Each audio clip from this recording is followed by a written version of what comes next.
The Urim and the Thummim were these mysterious devices that were put into the ephod, which is part of the garment of the priest, and they were used for divinatory purposes.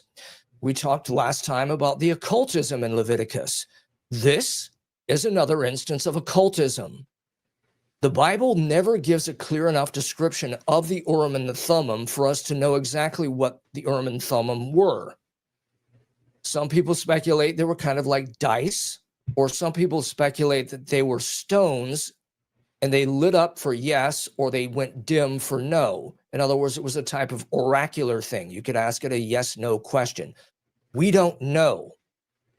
What's interesting to note, though, is that in occult thinking, there are objects that witches and other occultists use that they believe give them messages from beyond the veil. In other words, from the spirit world.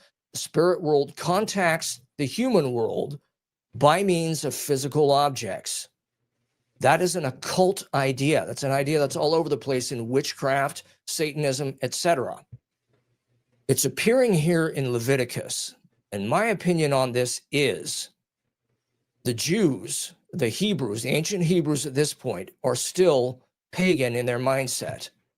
So God is giving them a concession to their occult mindset.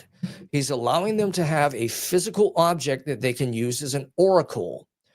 The only difference is that instead of the oracle, instead of the question being answered by a demon, the question is intercepted by God, and he is the voice on the other end. So God allows communion with him by means of an occult object. That way, it keeps the Hebrews from going off into worse occultism.